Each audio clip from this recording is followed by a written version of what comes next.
Welcome back to Better Than I Found It, the podcast all things college golf. You're listening to Mike McGraw, the men's golf coach at Baylor. Today's guest on Better Than I Found It is former Sam Houston State All-American golfer Will Holcomb. Will and I discussed the improbable rise to the upper echelon of college and amateur golf of a small-town boy from Crockett, Texas. Will's homespun storytelling ability and his South Texas drawl make him an easy guy to pull for. Now, two tournaments really stand out with Will. His semifinal performance at the 2019 U.S. Amateur at Pinehurst and the 2021 NCAA Regional, where COVID almost derailed his team's Cinderella run. I know you'll enjoy listening to Will.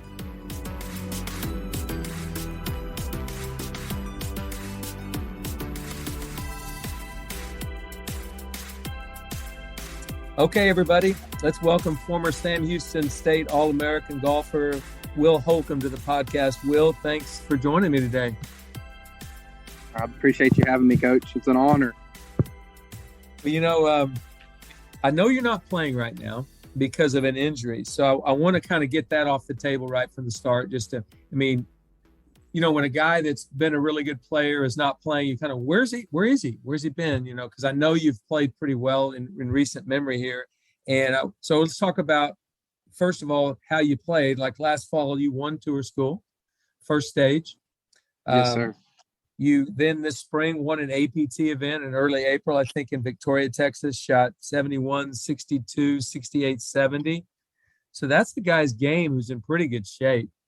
So, and I know you're 10th on the money list, only playing in 3 events this year. So you obviously have some good golf in recent memory. When did this injury occur and what kind of injury? And give me some prognosis. All righty. So I guess in the late fall of 2020, I started just, my wrist did not feel correctly. It just did not feel healthy. It started to ache a little bit. And so I would just really knead my whole arm and just try to, I thought, well, something's tight. And so it's pulling on something. And so I just kept kneading my arm. And then it got collectively worse going into playing college golf last spring. And around conference, it was really, really bad. I did a lot of therapy at conference. And so right after conference, when we made it to regionals, I went and saw the doctor. Me and actually there was another guy on the team, Paul, who he had kind of a similar injury. We literally went on the same day, and the doctor was like, well, I'll give you a shot. It's probably just overusage. And so he gives me a cortisol shot, and about 3 or 4 days later, I'm back swinging, and it's 100%. It feels great. And so I just don't really think anything of it. I play all the way, through the USAM, Q School, and then around almost identical time, I was playing an APT in Kingwood, and it started flaring up again, and then collectively got worse and worse. And then when I moved back to Huntsville, I started seeing the trainer at Sam Houston again, and then we were just talking about it, and I got an x-ray, and then I got another shot, and took 2 weeks off and just kind of tried to do nothing with it, see if it would heal. And then didn't heal. And so I got an MRI the day after my US Open qualifier, locals, and they said there was a tear, and the doctor said, well, we can do surgery next Friday. And so I really didn't want surgery, especially because if anybody else had this injury, they would not do anything. I mean, you would just live life normal. It might bother you if you played a little bit of golf, but I worked on my house a week, like tore 2 bathrooms out and was fixing up my house a week before I had the surgery. And leading up the day before I had the surgery, I was laying tile. So, I mean, it wasn't like I couldn't function. It was just whenever my hand goes into the ground, it caused some pain. And so I could still play Q School this coming year in 2022. And so I was like, well, then we need to have it as soon as possible. And so I'll be 100% full swinging about a month before Q School. And so I said that's good enough for me to, to go ahead and have the surgery and instead of keep nursing the injury. And so I had it, and it's kind of weird because there's just nothing to do. So I've cleaned the cars and watched the house a bunch. So cooked a lot of food for my wife and I, and it's just I walk the dog a lot more, and so it's kind of boring, but kind of nice. And I miss the competitiveness, So Well, I mean, the good news is, okay, you're not playing right now, but you're going to be back for tour school, and really, quite frankly, that's a big week for a guy. And now, because you won first stage last year, is there anything to get you past anything, or are you just going to be at first stage? I get to go to first stage, which is nice because I really didn't want to have to go to, it's just every layer that you can get past, you want to get past it. So it's just less stress, and, maybe it'll help you hang on longer and stand a little taller. So there you go. Well, you're I'm glad that you're going to be back to health, and I'm excited for you there, and excited that you'll be back at tour school. But your story is somewhat unusual and a little bit atypical for modern day golf, because there's not a ton of kids that end up playing high level golf who are from small towns. Some are, but not that many. And you are definitely from small town Texas, Crockett, Texas. I remember you in recruiting, but obviously didn't know you well before. So, what were your influences in golf that got you started? Who were those people? How did this all come about? Because that, like I said, it's a small town kid. How did that happen? For sure. So, I'm from Crockett, and we have a little 9-hole course just out of town. And so my dad had a property he was going to build a house on, and he ended up deciding to move out here once they said, we're going to build a swimming pool at the country club. He's like, well, that's even better. I don't have to maintain it and all that stuff. And I wanted to have one anyways. And then I think he just realized, it's a great place to grow up. And so we moved out here, and my parents added on to a cabin that my grandmother owned, and they bought that from her. And so when you're from Crockett, there's no rules in Crockett.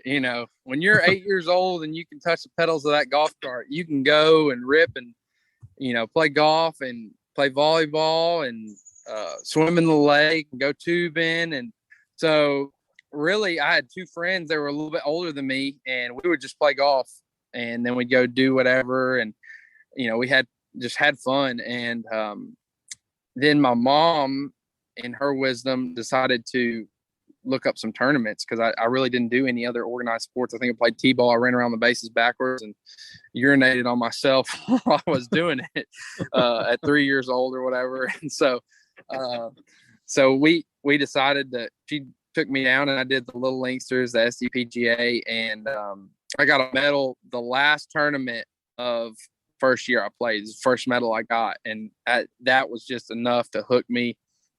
And I was like, man, I want more of these. And so I played my 9-year-old season, and I got a medal almost every tournament then. And so just kept playing. And I was too competitive, as a 9-year-old. It literally wasn't healthy. And so I didn't play a couple of years. And then my sister kind of got into golf, and she really was probably one of the biggest influences on me that I don't talk about. She played at Stephen F. Austin, but when she was like 13 or 14, her work ethic was just outrageous. I mean, she was just hit balls for hours and I'm talking grind, and it wasn't healthy, and neither of us practiced the right way. But just that sheer passion of, I'm going to outwork everybody, and that's going to, pull through in the end. And so I think that, and watching Rory do what he did whenever I was like 13, and I was like, man, where do I see myself in 10 years, at 23? And that's where I want to be. And so, and that's where I wanted to be at 13. And so, just played a bunch. And I remember one of my friend's dads, he told him, he's like, y'all need to play 18 holes every day. And so my friend was like, he's 12, and he's like, we're going to have to start playing the blue tees. Granted, the blue tees are the backs, and it's only 5,600 yards, but I was like 10 and he was 12, and his dad told him to play 18. So every day, at 10 years old, I would go play, we'd play and play the back tees. And we would just, try to break 80 or 90 or whatever it was, and beat our best score ever. And so that's really kind of how I got really going. So it doesn't sound like to me that it was any great organized endeavor. It was just kind of all came together, right? For sure. Well, that's unusual in and of itself right there. Yeah, I think, to my parents' credit, they never pushed me at all to play golf or, they just kind of supported me, whatever I wanted to do in it. They weren't I never was told to practice or play or anything, and so I think that kind of helped, is just like the love I had for competition was really organic. And I think that really helps take people a long way for a long time. Very well said. I didn't know you obviously from Crockett, but as you were growing up, I was at Oklahoma State and then Alabama. Then I got to Baylor, and really the first time I saw you was, I believe, at the U.S. Junior qualifying when you shot 71-67, finished second, and you did qualify for that U.S. Junior, correct? Yes, sir. Was that your first taste of national competition, big time? Coach, I don't know how we even figured out what to sign up for that thing. I would have never known about it if my parents or somebody hadn't told us to sign up. I just wouldn't have had a clue. So yeah, it was definitely my first taste of big competition, and on a golf course that was just super demanding at Colleton River in I guess the Hilton Head area. I don't know exactly where. Bluffton, I think, is where it was in South Carolina. But yeah, that was the first taste for sure. And as I recall, it was about 100 degrees and 100% humidity. That was one of the hottest places I've ever seen. Yes, sir. Yes, it definitely was. So my caddy actually, he was the guy he was the 12-year-old. His name's Tripp. He's 2 years older than me. And he caddied for me there, and he forgot my wedges on the putting green or chipping green, and we didn't know we could go get them. And so like on the first hole, I need a 52 degree, and I got to hit this little pitching wedge while he's sprinting back to see if it's even possible. And he's freaking out. And I told him, dude, we'll just play decent the first round, then we'll get the wedges the second round and just light it up.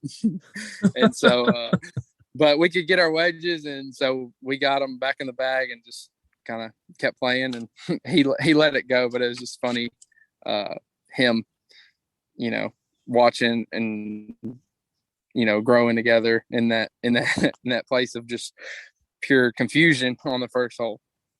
Well, tell me this, you probably saw some coaches. I was there. There were probably 100 coaches there that week. When did coaches actually start entering in to your world through a recruiting situation? When did that happen? Oh, Coach, I feel like I recruited coaches. They didn't recruit me. I remember I wanted to play for you just because I just respect you so much. And I wanted to play for Coach Sands because I wanted to play out in that wind, because I'm from East Texas. I figured if I can play in the wind a little better, that might help me be a better player. And I wrote an email to Coach Sands, and I remember he didn't get back with me, and that really frustrated me. So then I just kind of poured my heart out to him. And I don't even know if he got back to that one. Maybe he did, maybe he didn't. But I literally copied and pasted that email and changed a couple Sam Houston and stuff and sent it to Brant. And then he started getting interested in me. So yeah, it was I got a couple letters in the mail. I think I got one from Southern Miss and maybe a couple other schools. But yeah, I feel like golf, you do a little bit of recruiting for yourself if you're not necessarily a top player. You know what I mean? So it's a different experience, I think, for each guy. Well, it is. And you came from small town and hadn't really played a lot of national competition, so it would have been probably tougher. For sure. Yeah. I will say this, Brant, before this interview, I called him and talked to him just about some things, and he gave me a few ideas, but one of them was he praised your work ethic, which, you're a pretty easygoing guy, kind of fun to be around. So I always compliment you on that. But I truly didn't know what your work ethic was because I didn't coach you. So it sounds like to me, and your older sister kind of showed you what a work ethic looks like, and that's what you've modeled. Is that correct? Very much so. I think, I think it's evolved a whole lot. I think I learned a lot about that in college and how to practice the right way, and not necessarily, but like, for instance, my freshman year, and this is probably why coach said that and stuff, is like my freshman year, I was the first to get there and I wasn't going to leave until dark. And I just kind of always had that, just keep practicing mindset. And I remember I would hit 6 buckets. I had a crate and I'd fill it up full of balls, and I'd hit like 6 buckets of 7-irons every single day when I got home from school in junior high. And looking back, I mean, no wonder my wrist is in a cast and sling right now. I mean, you drive down the road enough, you're gonna have to get some new tires. So I maybe overdid it on the ball striking, and I probably could have spent a little bit more time on the putting green and stuff. But I've just kind of always had that mindset, like if I can outwork you, then I can outplay you. But I think it's changed a lot with just growing up, being more mature. There's that, and being married. There's more need for balance in that.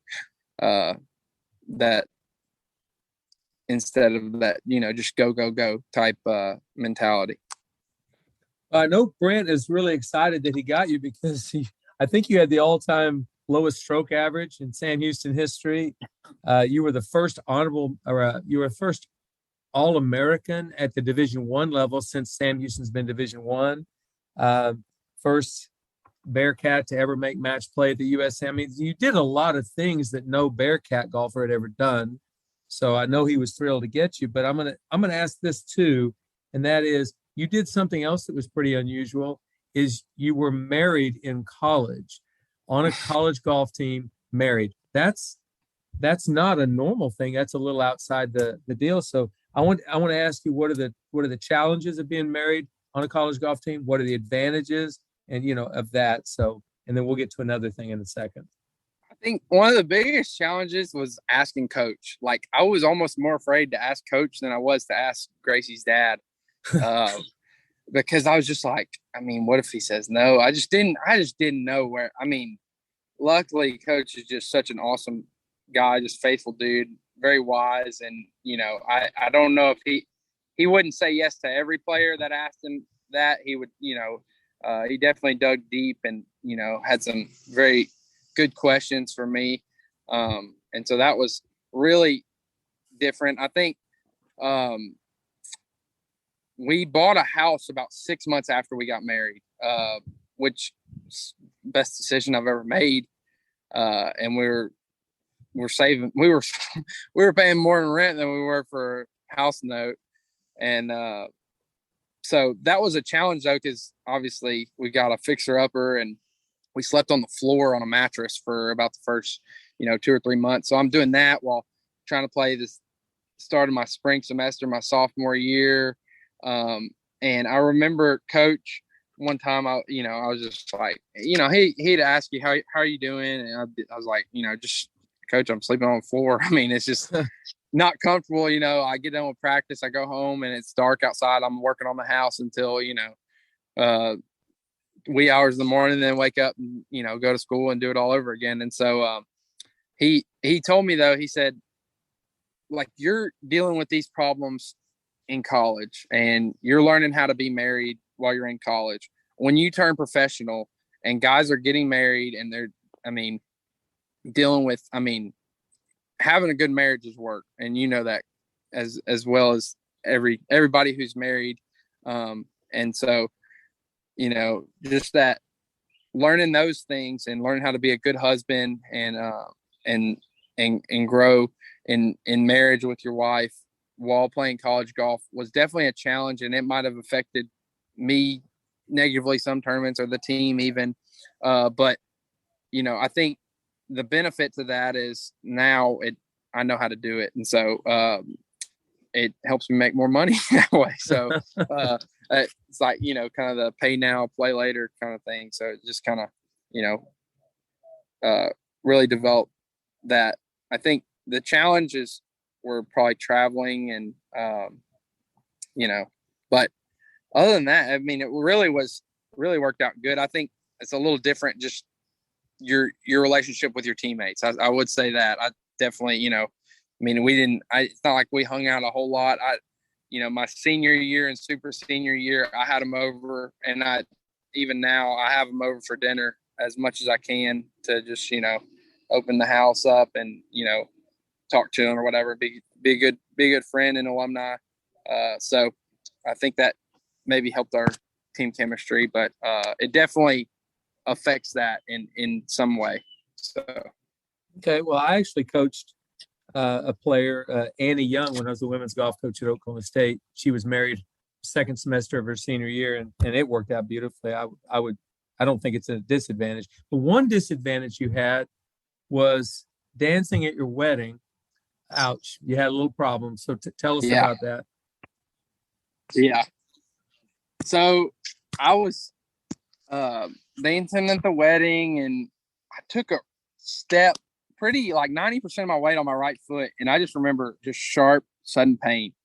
And I was like, it'll go away, like a couple of days, it'll go away. And I hobbled around the rest of the night, and I woke up the next morning and my foot just still hurts. And I remember we had the reception at my parents' house, and so we stayed at my parents' house on our wedding night, and then we go downstairs, and we're like, I don't know why we were helping clean up. That just doesn't seem right in my head. Like, we shouldn't have had to do anything. We should have been out of there on the honeymoon, but we cleaned up for a couple of hours with my parents. And I remember I was just like, there was just I couldn't walk, and they were like, I had tees at my wedding, and people were throwing them at each other, all my goofball friends and stuff. They were throwing the tees at each other. So I was on the floor because I could just scoot around. I was picking up tees off the floor, sliding around on my butt. But yeah, so it was not a good thing.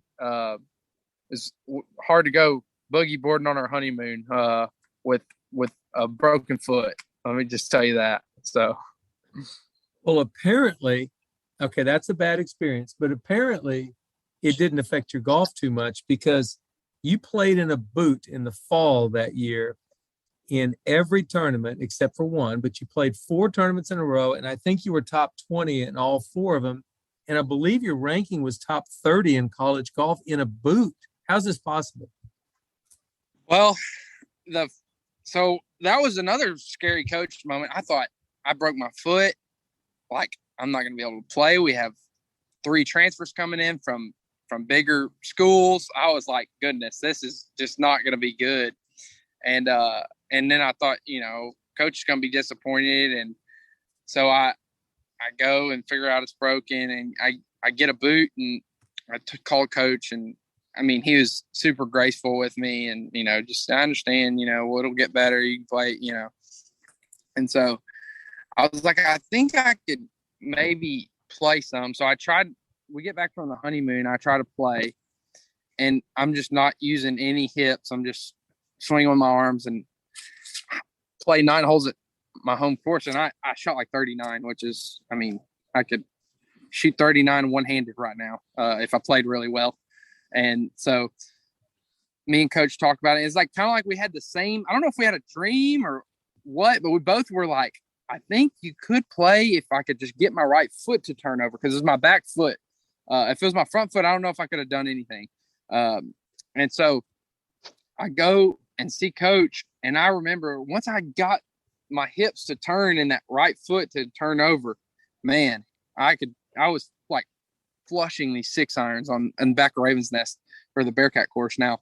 And then I come to Crockett, and I play in the game, and I shot like 8 under or something. And I was like, man, I'm back now. I can play. And so just started qualifying with the team like everybody else, and played well, and just kept it rolling into tournaments. And I think it really limited. I've got a very beautiful brain that thinks about all the different ways to get the ball in the hole. And I think it limited that. And so it kind of handcuffed me in a good way to just make me keep it a little bit more simple. And just by that time I had learned, course management and stuff. So I think I was headed in that direction, regardless of whether I had the boot on or not. But I can't believe maybe not played that good, but but I definitely was trending. I had learned so much my freshman year and grown as a player and course management, and just I wasn't a very good putter my freshman year whatsoever. They called me 3 Willie,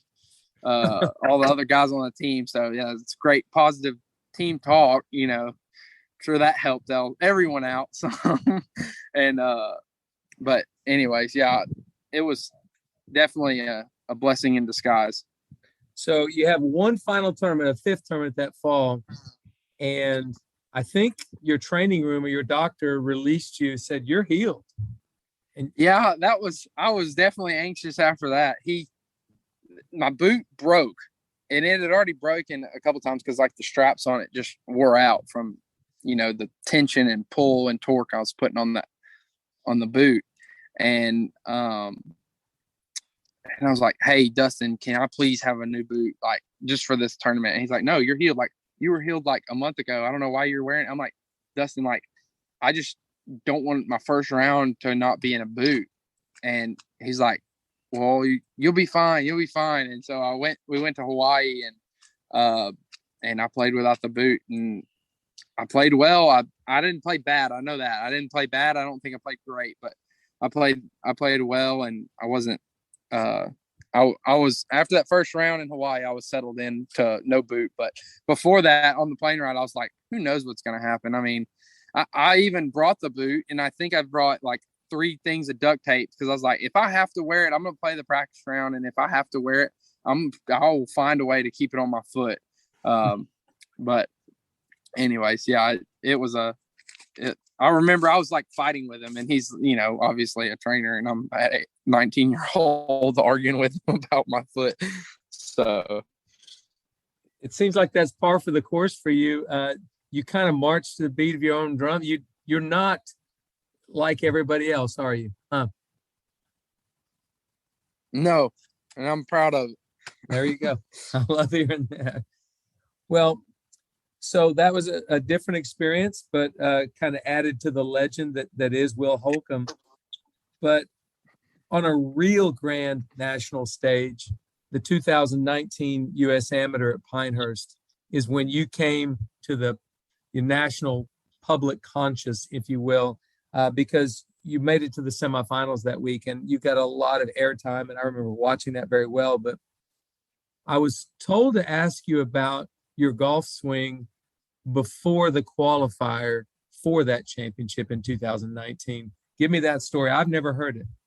Yeah. So, I mean, I had a beautiful golf swing coming into Sam Houston. My arms were really low, and as long as I turned really hard and didn't flip, I was gonna hit it pretty straight, hit a little cut. And right before the U.S. Amateur, I feel like we, as humans, we always just chase better. And so I was just trying to work on my swing and get it better. And I didn't really like, because my arms were low, and then I almost kind of came over the top a little bit, but really they were on plane once I came up a little bit, and I would hit it good, but it wasn't, I guess, pleasing to the eye. And so I embarked on this journey of trying to get the club higher and then bring it lower. And so to do that, I basically Matthew Wolfed it. And like at the North South, I was literally taking the club just straight out and as high as I could, and then trying to shallow it. And that was part of the reason I got beat by Cooper Dawsey, like 5-4 at the North South. Among other reasons is I didn't know how to play match play at all. And so anyways, I was just fighting this thing with my swing, and I'm trying to do too much, and I'm trying to change my swing. And I play in a tournament, just like a for fun tournament over here in Crockett, just with some friends. And I played horrible. And I was like, how can I play bad here? I mean, it's easy. I've played here 1,000 times. And so I sent a video to coach on July 4th, and he says, come see me Monday. So I go see him like 2 days later, and he's like, I don't know what you're trying to do, get your arms so high. And so we just start putting, he starts holding a stick, and I just have to make my arms go under it on the way back. And I just instantly pure.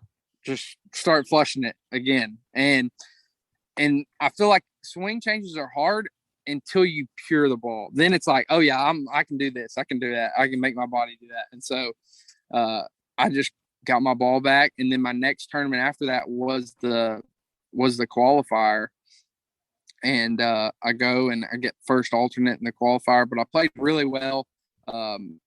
And I should have been using my go-to putter. I was using a different putter. That's probably why I was the first alternate, because I didn't have Old Faithful in my hands. And then I went to the USAM after that and played great. But the funniest part about the whole story and everything was, and even now Coach will tell you, he's like, when I saw that video of your swing, I was physically depressed. And he tells me that all the time. It made me depressed. I was thinking, I'm having a great 4th of July. I'm at my mom's house with my kids and my wife. And you send me that video and you ruined my weekend, And so it's just kind of a funny side story. But he always brings that up, how I made him depressed. Like, what were you thinking? You have gold, And he always would tell me that before I went on the, try to be better journey. And he was right. I guess he might have said it so much I didn't believe him. You know what I mean? And so just kind of, we're all chasing that ghost that doesn't really exist. So, well, can I ask this question? Because you kind of gave me your influences early on, but didn't sound like it was a swing guru involved there. So the golf swing that I like to look at, your golf swing is beautiful. It was developed just natural playing, wasn't it? Was it not? For sure. It was 100%. I was really inside out. And my junior summer, right before my junior year summer, I won regionals. I went to state and laid a complete egg.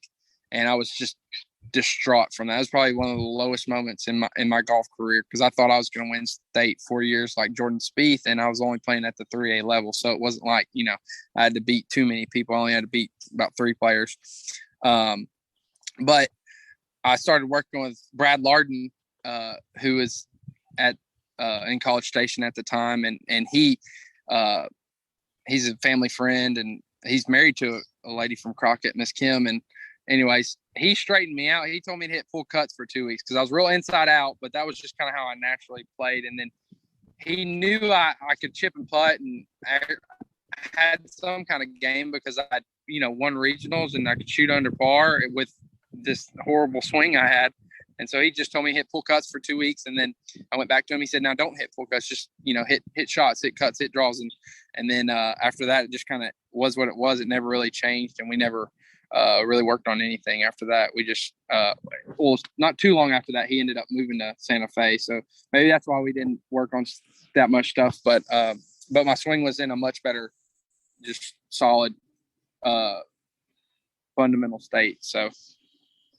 Well, it sounds like two guys did two very simple things to get you back to where you needed to be. Yes, sir. Brant Kieschnick Yes, and Brad. So let's get to the USAM. You're in the USAM at Pinehurst, an iconic golf course, historic. There's been major championships won there. So it's the big stage, probably the biggest stage you've been on. How in the world did you make it to the semifinals that week? It was a good story, in my opinion. Woo! Well, I think I had a lot of help from above, but I learned a lot. I played at Pebble the year before in the USAM, and I learned so much just about the nerves and all that. And I'd seen the course. I think that really helps. I think the pros, they go to the major sites before the majors. They want to see it and get some kind of game plan. I think that's so huge in a successful week. And I did that with Pinehurst. I did that. I didn't do that. I did it with Bandon. I went like a week early, and then I did it again with Oakmont. And so I think knowing the course really helped. I got through stroke play fairly easy, and then match play came around, and I was just getting steamrolled. I got steamrolled by Cooper in the north-south, and I just didn't know how to play match play. I didn't understand the nuances of, you make them work for everything and just different things. I didn't understand the psychological battle that you're playing against this guy. I thought you just, if he hits it close, you just aim more at the pin. I didn't think like, just play your game type of thinking. And so I'm like 4 down through 10, and statistically speaking, I think I had a 4% chance to win because the USGA came up with that. I don't know if their mathematicians were correct, but I only had a 4% chance to win. I was 4 or 5 down through 10. And the 2 weeks before, I worked the Ben Hogan Cup, and there was this girl, she's on the Sam Houston team now. And she was just like dragging her head, and they're playing match play. And I was like, look, you got to make a decision like right now. Like, am I done, or am I just going to start fighting my way back into this thing? And I think in that moment I was like, all right, Will, like, you got to make a decision, and just kind of gave myself a little pep talk. I do that. I talk to myself a lot on the golf course, and I try to give myself, like, come on, like, sometimes it's super positive if I need it. And sometimes it's, hey, like, what are you doing, bonehead? But I just got in a place where I was like, let's just get one hole, one win at a time. And so I won 11. I think I birdied 11. And then 12, this guy, he was hitting 2 shots. He was either hitting a pull or kind of a sweeping, like this cut that kind of fell out of the sky. And so he's 4 up. He's not really worried about anything. I think he's almost trying to work on his swing a little bit on the golf course, maybe. And he just started missing it left, one hole in the wrong spot. And then, the next hole, you got to hit an iron off the tee, and he swipes it and it goes in a bunker, right? And then I had him to 1 down with 2 to play, or 1 up with 2 to play. He's 1 up. I'm 1 down, and 17 is front right pin. And I was praying for that swipe to come in and play again. And sure enough, he left it right there short-sided in the bunker, and I hit probably a 6 iron to back center of the green and 2-putted my way to being tied. And at that point, looking back, I was really just trying to focus and do what I knew how to do. But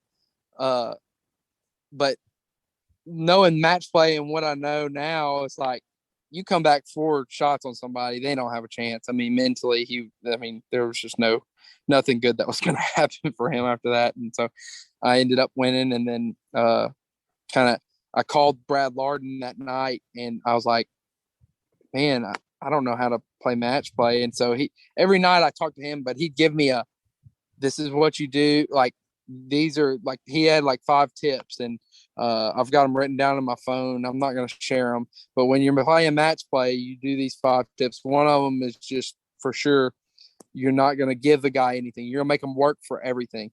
And so I just did that. And I think I was on borrowed time with being there as an alternate. I was on borrowed time with being there after a 4% chance to win. And I think just the gratitude and just enjoying the moment really carried me through to beat some really good players. Just being happy to be there, I think, really kind of helped. And as the week developed, it was becoming more and more of a story. And before you knew it, you were in the semifinals. Talk about the semifinal match. Yeah. It's crazy. It's like, I remember most of the other matches, but I don't remember a ton of that. It's almost like your wedding day.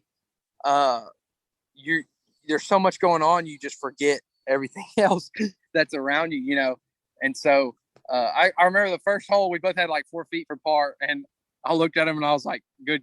He's like, yeah. And I was like, we're both nervous. Let's just pick these up, and then we'll battle it out on some other holes. And but no, I just remember that. I remember there were so many people around. I remember I had two really good friends came in. They flew in, I think before my match in the match of 8. And they were watching me, and they had they were cheering, hooting and hollering. And I think that really kind of helped. And then my sister and cousin drove in for the semifinal match. They literally got there at 4 a.m. and slept all day and then watched.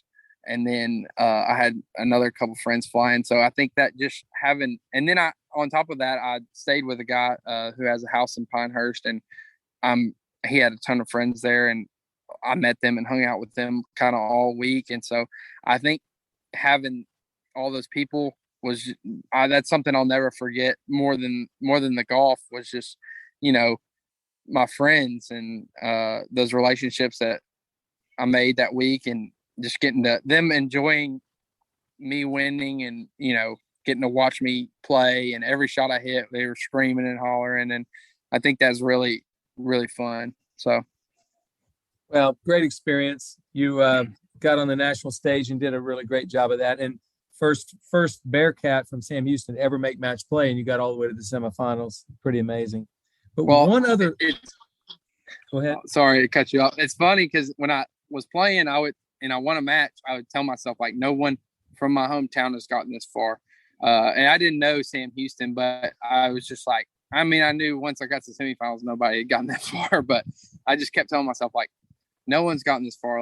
And so it's kind of like a little victory, getting to enjoy that. And I think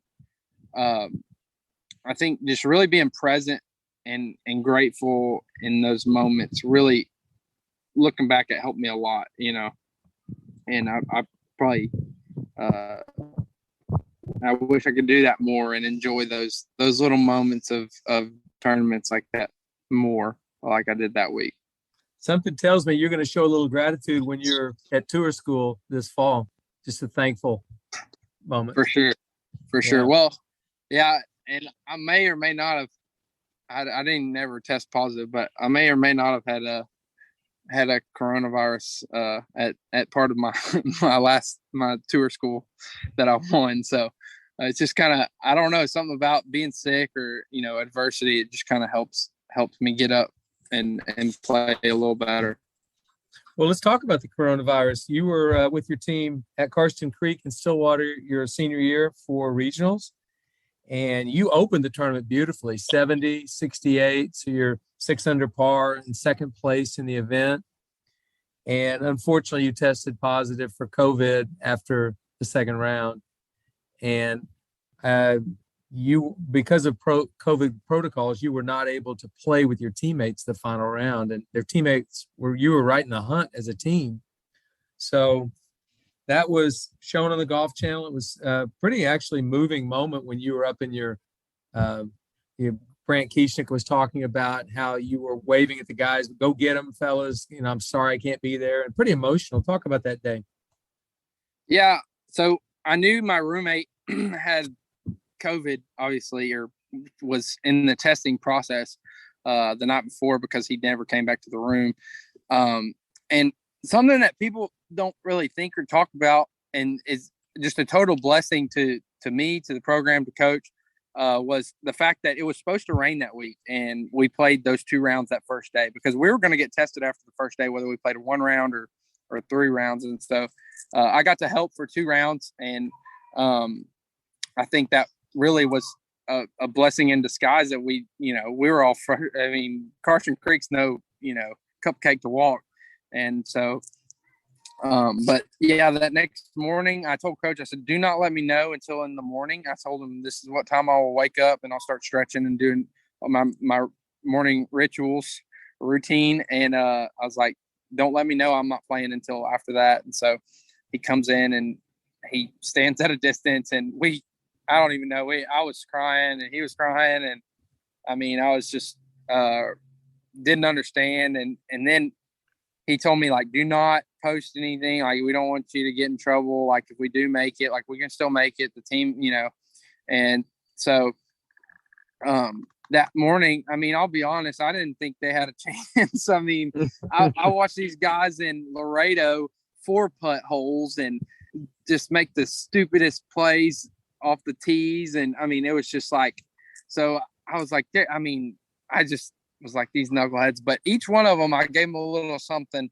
different. I told them something that they were great at, because each one of them is very different players and different styles. And I just kind of gave them something, one of Tingway, he always hits a big draw. And so I was just like, Tingway, just sling the draw today. Don't worry about, just play your game, don't try to do anything extra. And I told Luis, I told him, I was like, Luis, you're probably the most clutch guy I've ever met. So just go be clutch today, and Paul, I was like, just hit your driver everywhere because he hits it really far and really straight. And I told Grayson, I was like, just be yourself, don't try to do too much because he's just a really phenomenal ball striker. And then they went out and did it. And my parents were like, what are we supposed to do? I said, well, go watch, go cheer them on. And so then my wife went out there, and it's cool, hearing everybody's perspective of the day after it happened. That was probably one of my favorite things. Is just like Ting Wei was like, I saw your parents, and that kind of motivated me.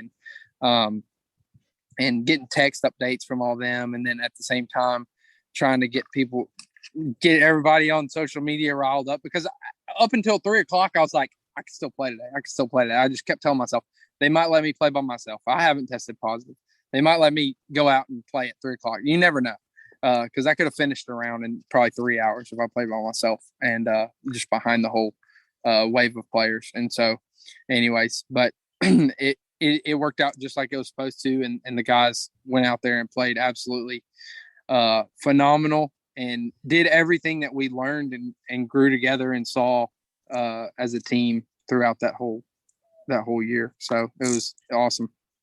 It was a great story, and you kind of punctuated that with a good your good play at nationals at Greyhawk the next week. You finished 8th as an individual, and the team was very competitive. So great story of guys overcoming your best players out of the lineup. I mean, conventional wisdom would say, okay, they're done, they're not going to be able to make it, and yet those guys overcame that. And I your think, coach, you go ahead. Yeah, I think I know we played with y'all that day. I'm pretty sure you did. So just the support from y'all like that.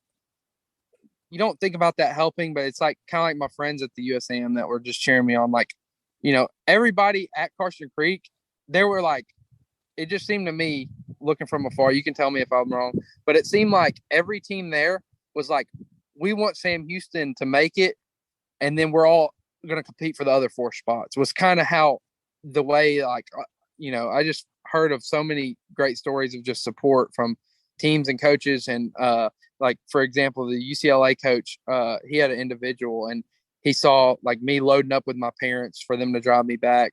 And he's like, congratulations. And just, you could just tell that, I don't know, that support really, I think, helped just the whole story and situation, Yeah. Great story.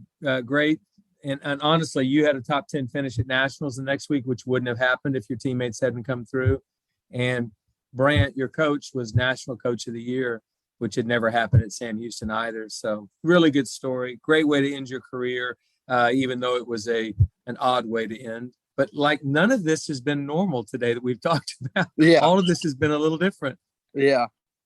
Well, let's get back to then your situation currently, which is injured reserve, waiting to get back into the game, going to hopefully be at tour school in the fall. So with that, doubt creeps in. You begin to question the future. There's some uncertainty. You're not positive about what's going on, this risk. So talk to me about how your faith, which I know is important to you, has kind of gotten you through this time. Yeah. I think with the doubt and career fears, it doesn't bother me that much because I want to play professional golf and I love competing, but it's not what I want to do forever. At first, it was a means of, I want to be on TV and, I want to be playing the best golf courses and I love golf. And then now it's more of, I love competition. I feel called to do this. Even after the national championship, I prayed, like, what does the Lord want from me? And when I first started playing college golf, when I really started my relationship and walk with Jesus, I prayed, like, if this isn't for me, God, I don't want to know it until after college. I just did not want to have this college experience where I just, didn't really want to be there and stuff. And so I think wrestling with those thoughts of where I'm called and what the Lord wants for me, I think kind of give me peace now, because it's like I might make it to the PGA Tour and be called to do something else, and I'm fine with that.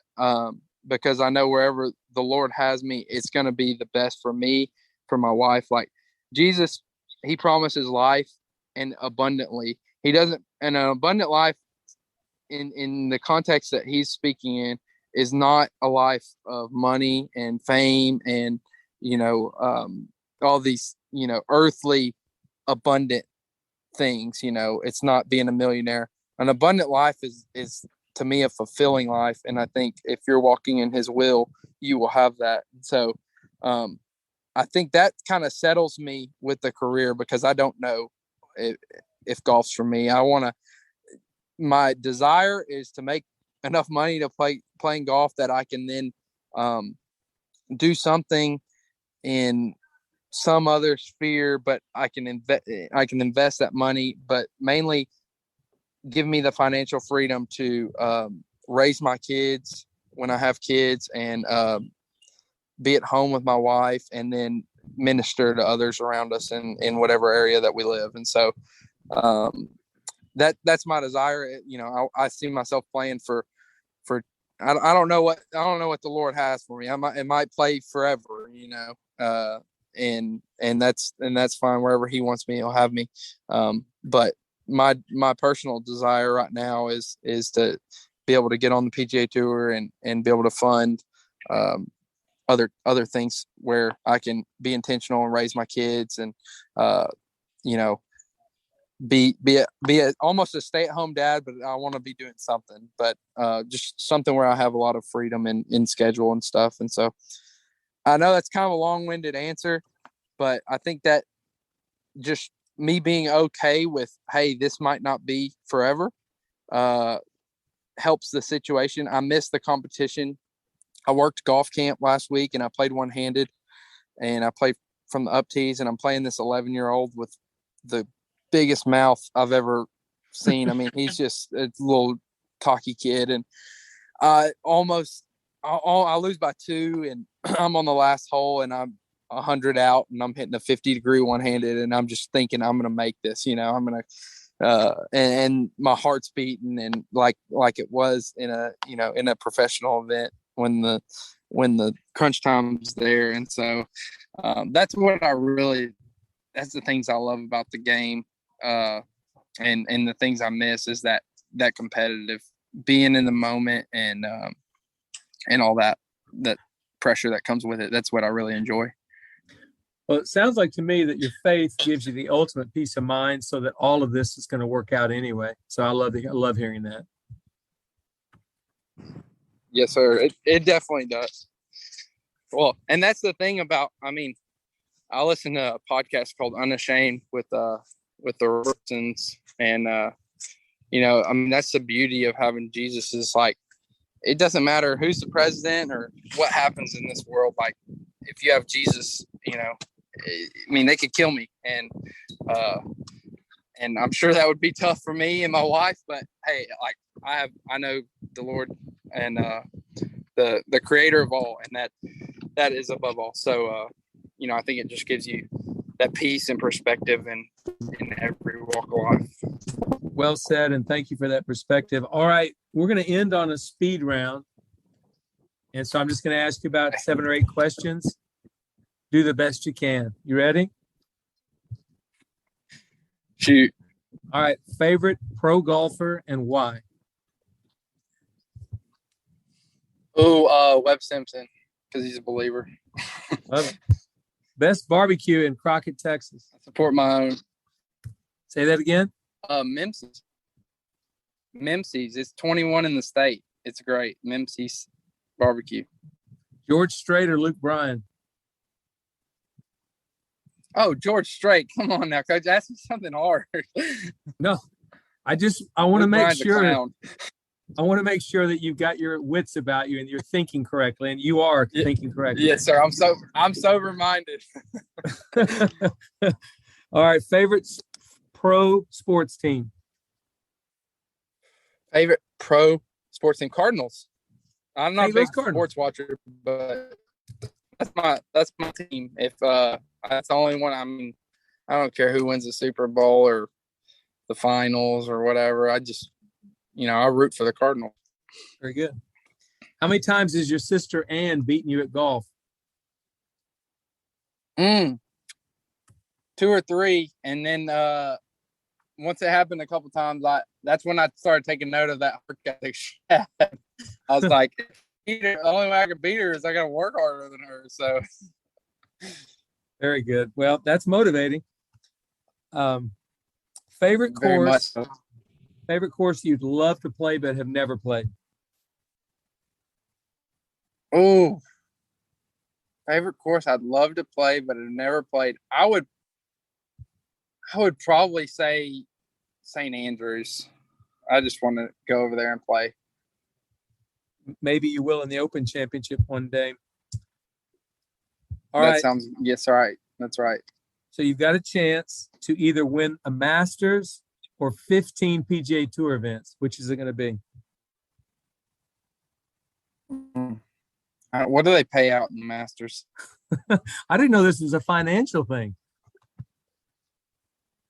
I don't know. I mean, I'd probably take the Masters because I like this bull rider, and he always says, I don't ride to win, I ride to be remembered. And I was like, I like that. But I'll take either, but probably the Masters. Okay. And final question, your dream foursome, you and 3 others, who are they going to be? Ooh, dream foursome. I'm going to go with the people they asked me this question, who would I want to eat dinner with? I get 3 other people. And I'm going to go with Jesus, Jace Robertson, and I said this Christian rapper, but I'm going to change him up because he probably doesn't play golf. And let's just go with I got no clue, man. I got no clue. Francis Chan, I guess. I don't know. Somebody cool. All right. Well, that looks like a good foursome to me. Well, William, I appreciate it very much. You spending time with me today. I loved you sharing the stories about your career, and I know your career is not over. When you get that wrist healthy, you're going to be back playing again, and we look forward to following you. Yes, sir. Yes, sir. We'll stay in touch, and if you ever need any tip on Whispering Pines, give me a call.